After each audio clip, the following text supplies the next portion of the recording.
Deborah today, one of the judges, because of several factors. It would be best to try to put up a PowerPoint because we're talking about a lot of locations and things of that nature. To begin with, though, we need to remember all of those folks that are on our sick list. All the halls have been added if you've been watching the emails and going back and forth. Kevin, is he having any luck with his... Yeah, he had his last lab work this week, and they're going to submit everything to the insurance company, and they should get him on the right medicine in the next couple of weeks, hopefully. And let's hope on UTI. In the world we live in today, the insurance company has to tell us how to medicate, so keep him in your prayers. And anybody else that we need to think about, plus all those that are traveling. Brother Jim, would you lead us in a prayer, please? Holy Father, we come to you this morning. Thank you for all the blessings that you bestowed upon us. We're so thankful that you love us so much that you would make this world a nice place for us to live. We're thankful for being able to gather. Yeah. As I'd mentioned, we're going to be going through Deborah today. And even though Deborah is in the book of Judges, our first mention of her name is in Judges chapter 4, I think we really need to go back to the book of Joshua just to put things in a timeline, since we are, last quarter we had been different studies. Now when we're starting with the Judges, we're picking up with Deborah, which is into the Judges a little bit. But if you'll go back to Joshua chapter 24, Joshua chapter 24, starting with verse 14, it said, "Now therefore fear the Lord, serve him in sincerity and in truth, and put away the gods which your fathers served on the other side of the river and in Egypt. Serve the Lord. And if it seems evil to you to serve the Lord, choose for yourselves this day whom you will serve, whether the gods which your fathers served that were on the other side of the river, or the gods of the Amorites in whose land you dwell. But as for me and my house, we will serve the Lord." See, Joshua, getting the people into the new land, getting everything divided up, he sees the problem that there is going to be divided loyalty. And so he gives them this little speech right before he, right as they start this. And then if you will look at the next verse, verse 16, "So the people answered and said, Far be it from us that we should forsake the Lord to serve other gods." What do we know happened from this point forward? What happened when the people did get into the new land and did get their tribal lands? What happened? They forgot their commitment. If you would go to Judges chapter 2.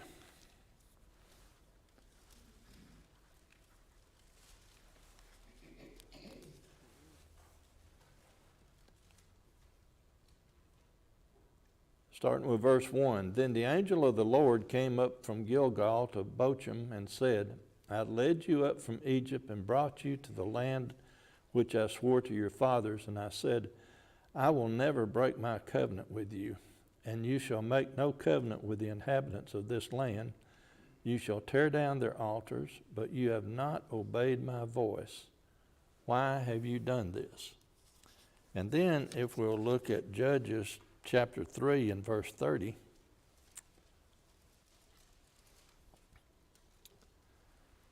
What had happened was there's been a time or two that they have created innovations. And we'll get to some of that in just a minute. But in verse 30, it said, "So Moab was subdued that day under the hand of Israel, and the land had rest for 80 years. The next verse, "After him was Shamgar, the son of Anath, who killed 600 men of the Philistines with an ox goad, and he also delivered Israel." And then if you go to the next chapter, Judges 4, verses 1 and 2, "When Ehud was dead, the children of Israel again did evil in the sight of the Lord. So the Lord sold them into the hand of Jabin, king of Canaan, who reigned in Hazor. The commander of his army was Sisera, who dwelt in Harosheth Hagoim. And the children of Israel cried out to the Lord, for Jabin had 900 chariots of iron, and for 20 years he had harshly oppressed the children of Israel." Now the next verse starts us on Deborah, but from where we are, in verse 1 it says, "When Ehud was dead." So Ehud is the one that is being referred to in verse 30 of the previous chapter that had subdued Moab, and for 80 years. But then the next verse, 31, said, "When Shamgar, the son of Anath, had killed all these people, he also delivered Israel." The only time we hear of Shamgar is in this verse and once in chapter 5 when Deborah is singing a song. Why do you think that they go from verse 30, slightly mention Shamgar, and then pick back up with 80 years of peace after Ehud? They almost leave, it's as though they just want to skip him altogether. Why would that be?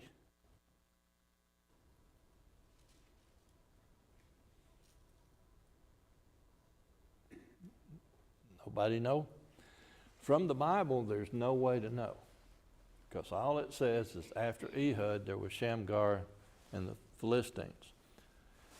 If you go into some secular history, particularly Josephus, who was wrote about Jewish history in the first century, he mentions him in one of his books, and he says that Shamgar died the first year after his appointment to be a judge. Is there any way to know that for fact? No.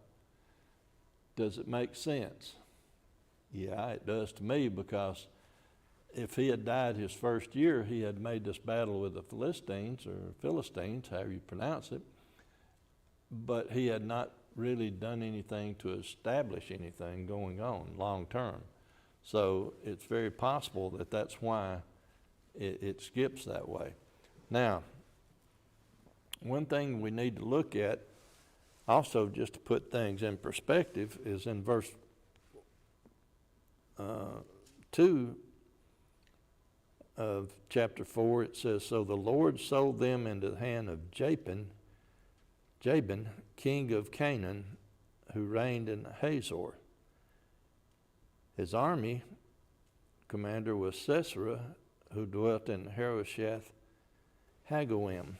Now, because we're going to be mentioning 2 or 3 different cities and places, the maps I have, there was not one map that I could come up with that had every location that I wanted on it.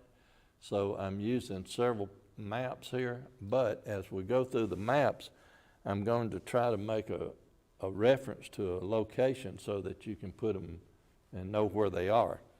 So the first one is coming up is, where did Jabin live?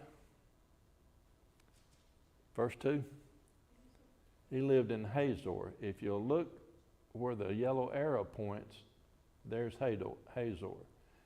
And then his captain or commander of the army was in Harosheth Hagoim, which is right there. So one of them is living in Naphtali, the tribe of Naphtali, and the commander of the army is living in the tribe of Asher. The only reason I mention this is you have to remember that at this particular time, there were 12 tribal areas. Well, actually 13 because Dan was in 2. But anyway, there's 12 tribal locations, and the judges were judges of the whole area. And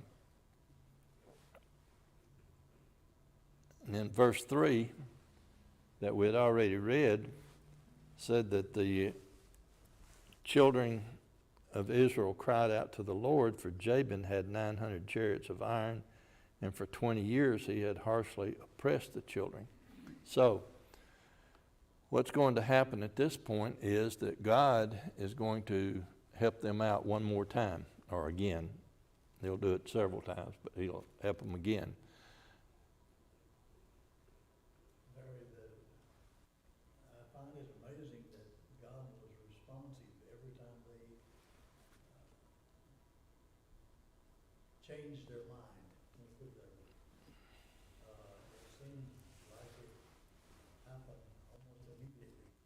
God would protect them. He would come in and help them when they finally figured out they couldn't help themselves, that they needed his help, and they'd come back to him.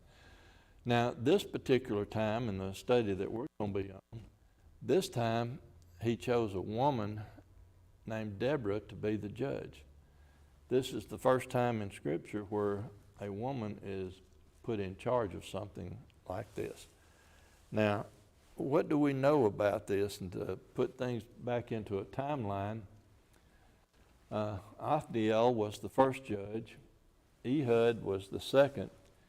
And if you notice this particular slide here, they have Shamgar sort of bottled in with Ehud as though they were contemporary.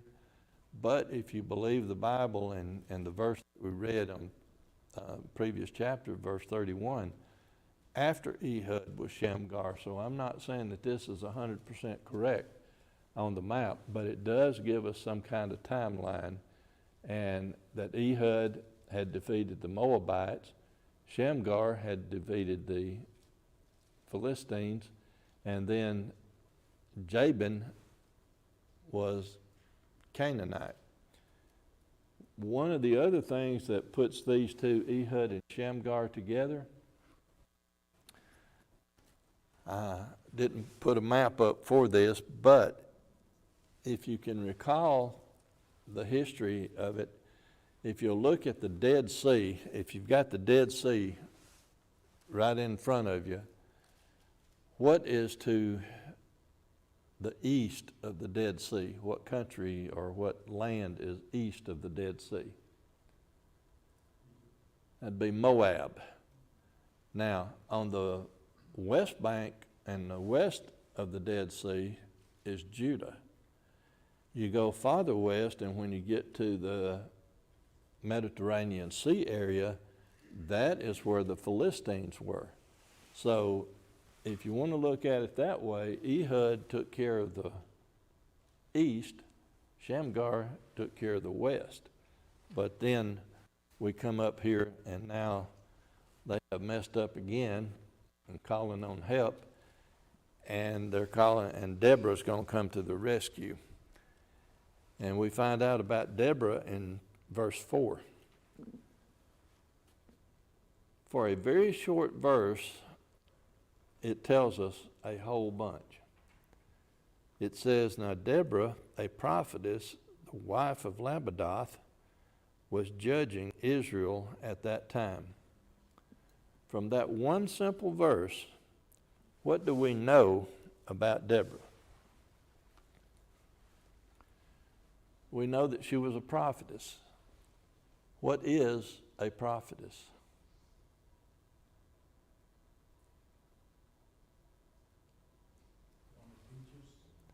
Teaches, and where does she get her abilities?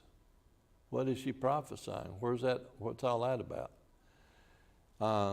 It's a divine connection. God chose her to be a prophetess, she was a wife, and she was a judge.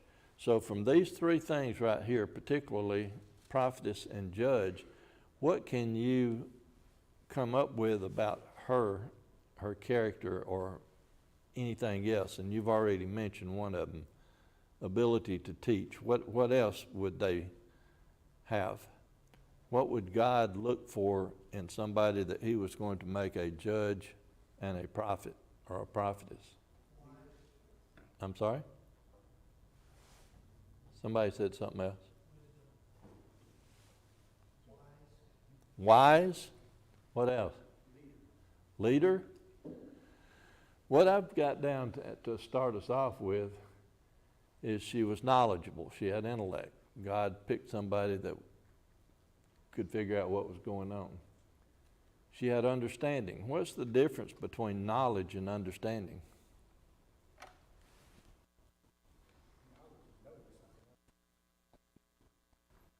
All right. This is a very important statement that he just made. Knowledge is knowing something. Understanding is knowing how to put it to use.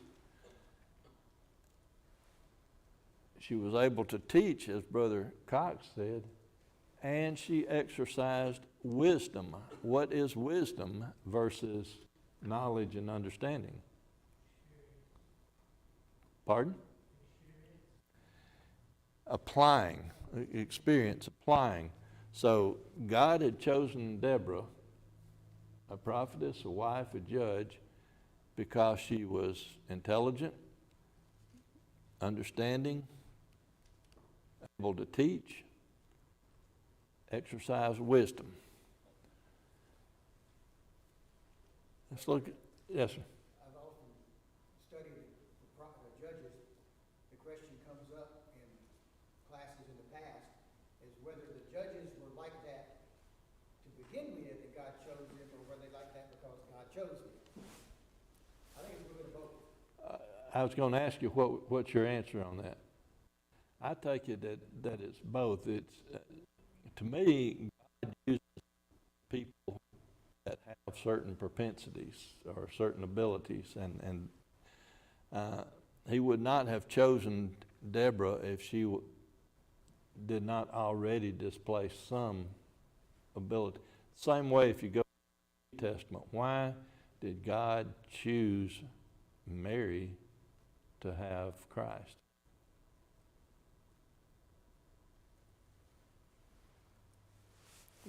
If we got there and studied, we'd know that she was very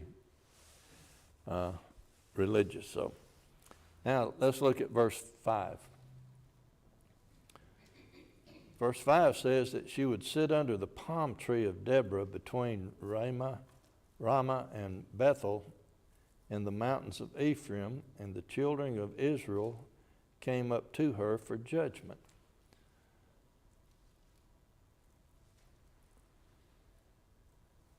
To me, that means that she is approachable.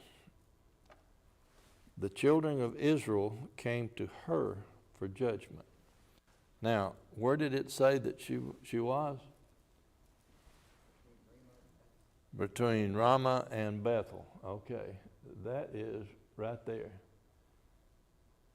Now, remember that we had talked about the Salt Sea and Moab. This map shows you that Moab is to the right or to the east, and Judah was to the west, left of that.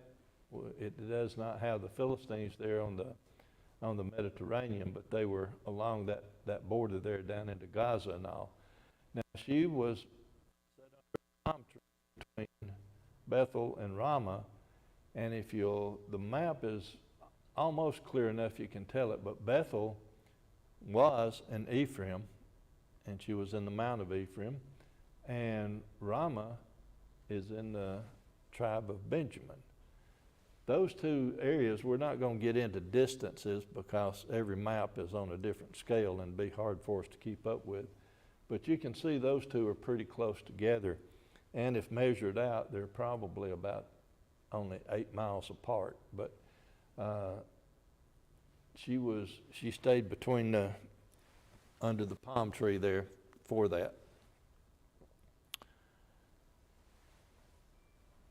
And verse 6, then she sent and called for Barak, the son of Abinoam, from Kadesh in Naphtali, and said to him, has not the Lord God of Israel commanded, go and deploy troops at Mount Tabor? Take you 10,000 men of the sons of Naphtali and of the sons of Zebulun. Okay. This points out in verse 6 that she knew God, because what did she say? Sent and called for the Barak and said to him, has not the Lord God of Israel commanded? So she had knowledge. God was talking to her, helping her do these things, but she had a connection with God. And on the map, to find out, if we go back up to the Sea of Galilee, which was to the northern end, back up to Naphtali area, these locations was Kadesh, is where Barak lived, and some places spell it Kedesh and others Ka, but it's the same location. And who was he to take with him when he went? He was to go to Mount Tabor, which is right there on the border, basically, of Zebulun, Issachar, and Naphtali. It's right in that area. And he was to take people of Naphtali and Zebulun with him to this location. And verse 7 says, and against you I will deploy Sisera, the commander of Jabin's army, with his chariots and multitude at the river Kishon, and I will deliver him into your hand.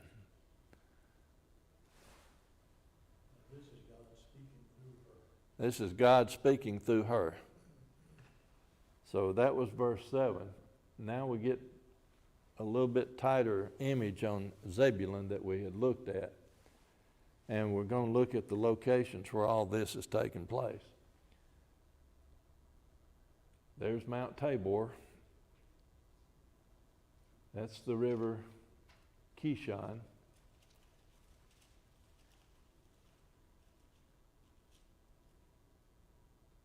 And that's where Deborah was going to draw Sisera's army so that Barak could intersect them there and take care of business. Now, verse 8 and 9, Barak said to her, if you will go with me, then I will go. But if you will not go with me, I will not go. What does that tell you about Barak? Remember, he's the commander of the army. But what does that tell you about him? He knows she is speaking with God's authority. And that what she's saying is going to happen. Okay. I'm going to take just a little bit different approach to that, because if he had known this and he had put his trust in her, why would he have said, if you don't go, I won't go? That was a code of protection, I think. Okay. If she goes with me, she's speaking for what God has told her to do. Now, if I go with her, then if God is with her, then God's going to protect me. Okay. I understand everything you're saying, but I'm still going to go at it a little bit differently. Because I believe that what this is pointing out, that he, at this moment, even though he's the commander of the army and supposed to be a very brave individual, very courageous, I'm not so sure it's not showing just a little bit of doubt in mind of faith and maybe a little bit of cowardice. Because look at the next verse, verse 9. And she said, I will surely go with you. And here's where it gets important. Nevertheless, there will be no glory for you in the journey you are taking. For the Lord will sell Sisera into the hand of a woman. Then Deborah arose and went with Barak to Kadesh. What was one of, in that particular time period, what was one of the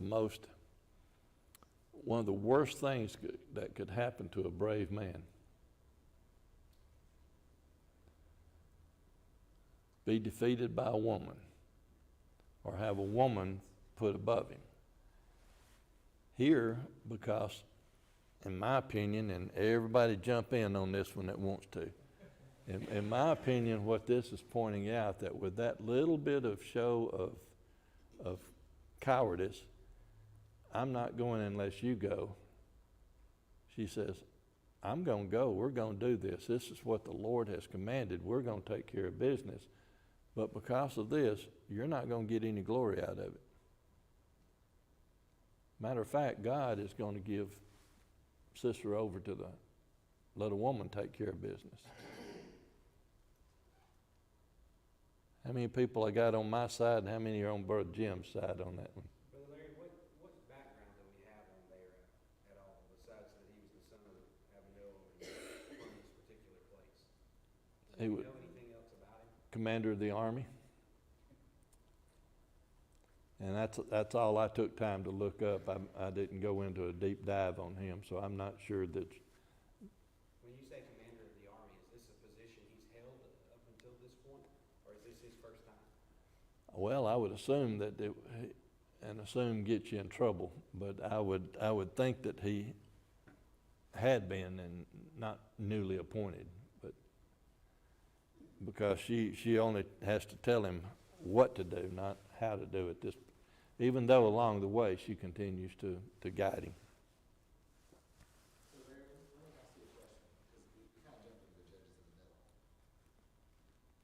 The judges just kind of seem to be like this person that gets thrust into a role. They're not a king, right? They're not the official leader of the country. To my knowledge, I've never understood that to be the case. So, we don't even know how they were really confirmed to be a judge, right? We're not given very much historical context on these. So it sometimes just seems to be like, hey, this person that's been revered as wise is now giving you this advice. And it seems to be that people thought that they had special knowledge from God, but we're not told a lot about how that was confirmed or how they would know that, right? So I can understand some skepticism on this one. And then I also had questions about, like, you have the leader of the army, but who made him the leader of the army? When there's no king, and I don't personally know a lot about the history. I don't think there was a formal council in place at this time. So how did things get done? Appointed by God. She was chosen by God, same way Ehud was. And if you go to, again, into secular history, Josephus doesn't call them a judge. He calls Shamgar, for instance, governor, which would mean that he was over that. But a prophetess in the Old Testament, divinely guided by God, they took care of both spiritual and civil matters. And they would go to Deborah, for instance, that sat under the tree. People would go to her for judgment. And this is, I think, a carryover back all the way to Moses. Moses was the judge when they brought people out, and then he appointed others to help him along with the duties. But throughout the judge. It was really clear that he was the leader. God very firmly established him as the leader. Yeah. And left no doubt. I never understood with the judges, was it that same level of this is your leader, follow them? And was it more of a regional thing, or was it for all of the Israelites? Well, it apparently was for all the Israelites. She was when she was appointed judge, it was over the whole territory. Same way with Ehud Shamgar didn't make it long. Now, Othniel could be a little bit different because he picked up the position by marriage, so to speak, sort of worked his way into it. But with Deborah here, it's plain that Deborah was appointed by God. Because verse 4,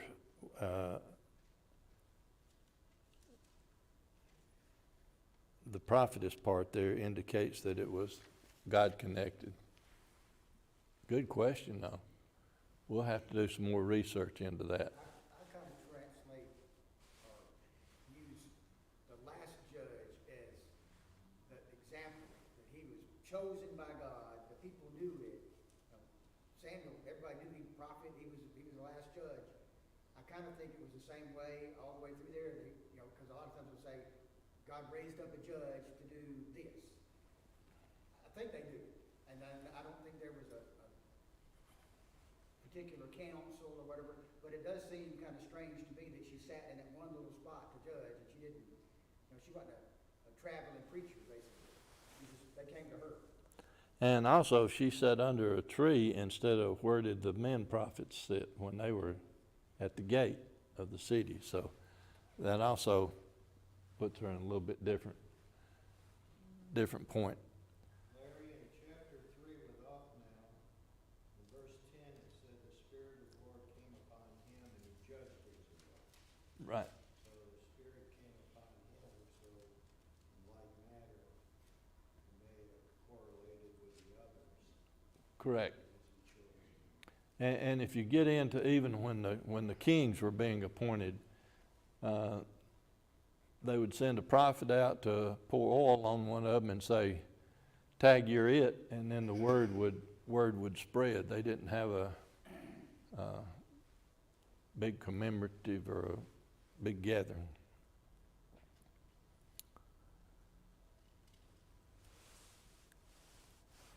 Okay, so the verse that we just read shows that she was very courageous because she went with Barak to Kadesh.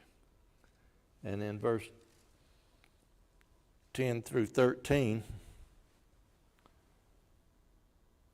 Barak called Zebulun and Naphtali to Kadesh. He went up with 10,000 men under his command, and Deborah went with him.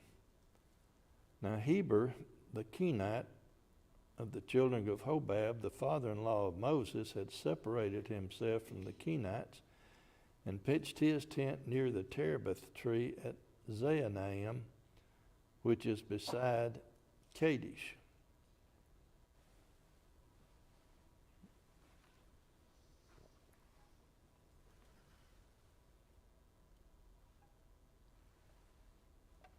Verse 14.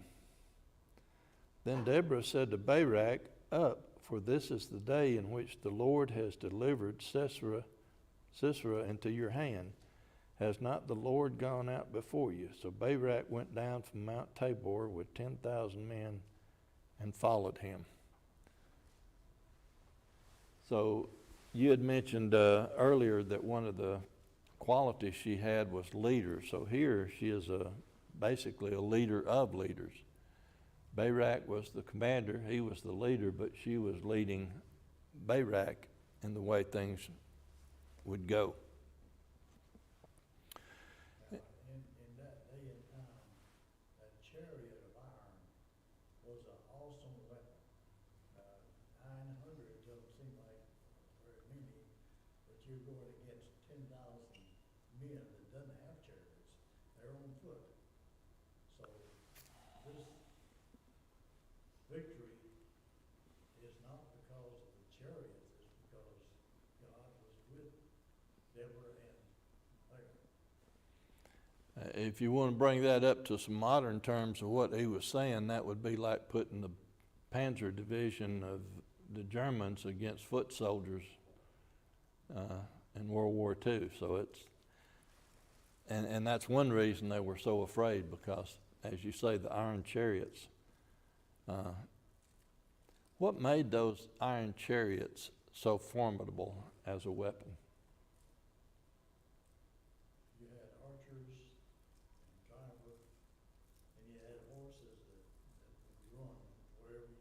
percent.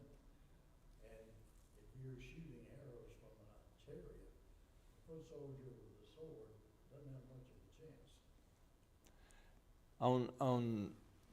There were actually 3 people on the chariot. You had the driver, you had the warrior, the soldier, the archer, and who else would be there? The armor bearer, the soldier's assistant, basically. He kept everything ready for the soldier. So all the soldier had to do was the archer would look and fire. He didn't have to scramble around to do anything else. The driver took care of locations and business. So had speed and definitely was a very, very mean-looking weapon. When we get to verse 15, it says, "The Lord routed Sisera and all his chariots and all his army with the edge of the sword before Barak, and Sisera alighted from his chariot and fled away on foot." If we go back to another verse, verse 14, Deborah said to Barak, "Up, for this is the day in which the Lord has delivered Sisera into your hand." Verse 15 starts the war, but if we go back just a little bit farther, Deborah said that she would lead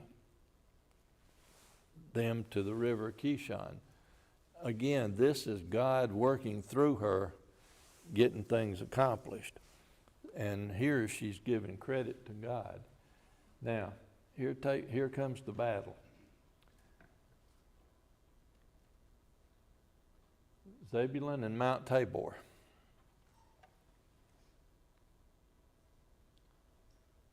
Zaanaim is where Sisera fled to.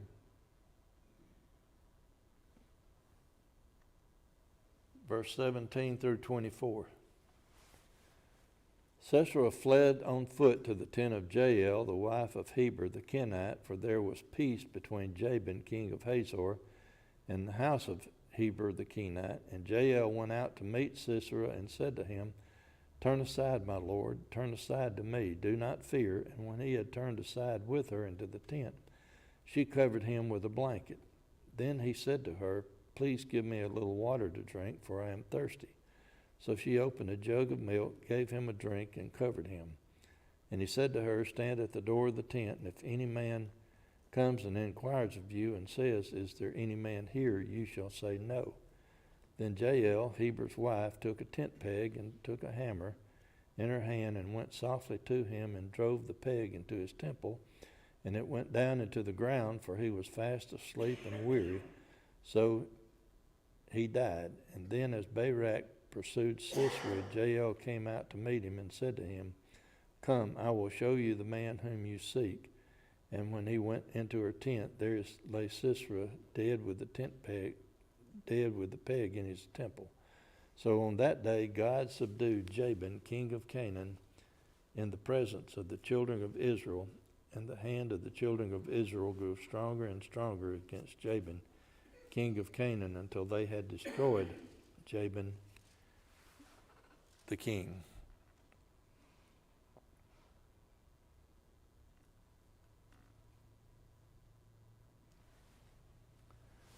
Questions or comments on chapter 4?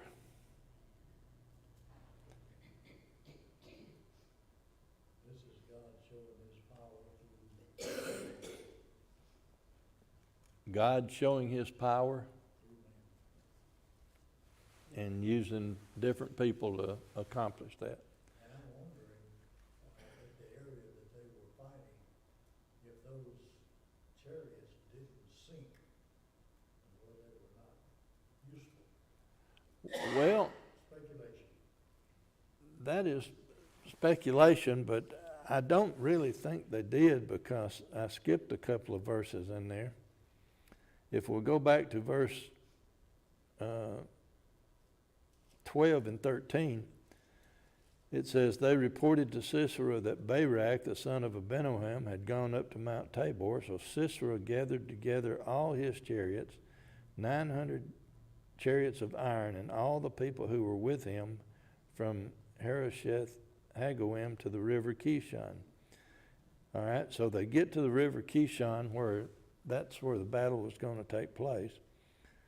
And then verse 15, the Lord routed Sisera and all his chariots and all his army with the edge of the sword before Barak. Sisera fled. But look at verse 16.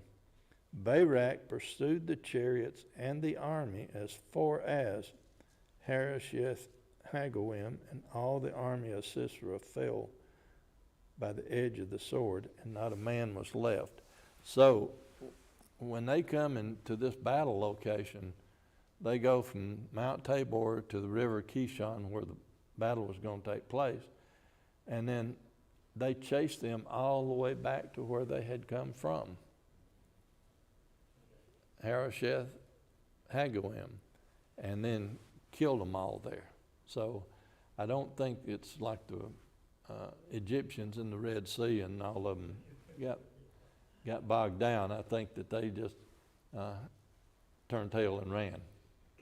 And that sounds reasonable.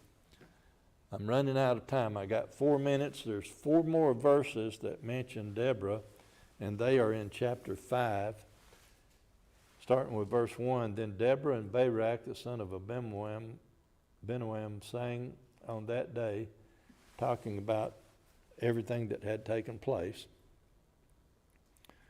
Verse 7, village life ceased. It ceased in Israel until I, Deborah, arose, a mother in Israel.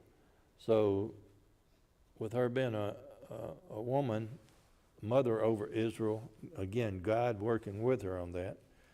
Verse 12, it says, awake, awake, Deborah, awake, awake, sing a song. Arise, Barak, and lead your captives away, O son of Abinoam. So God working through her, woke her up, got all this going. And then in verse 15 it says, and the princes of Issachar were with Deborah, and Issachar, so was Barak sent into the valley under his command among the divisions of Reuben. There were great resolves of heart. It appears as though Reuben, that they did not go to battle with them. They just wished them well, based on that song and that verse. Got 2 minutes. Any questions, comments? We rushed through that last part. Well, you wonder why God only sent out 10,000 men when he could have called on the other tribes to send people to him. But I think the 10,000 was that it wasn't the physical army that defeated Sisera.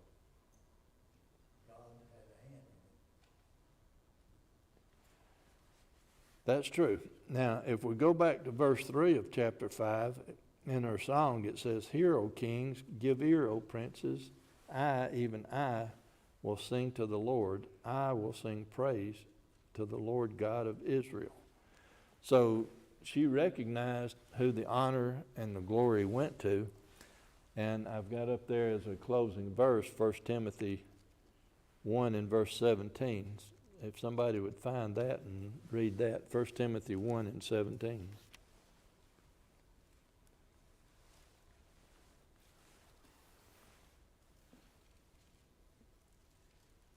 Now the king, eternal, immortal, invisible, to God who alone is wise, be honor and glory forever and ever. Amen. So that carries on into the New Testament, that everything we do should give that same praise, glory, and honor to God. Questions, comments?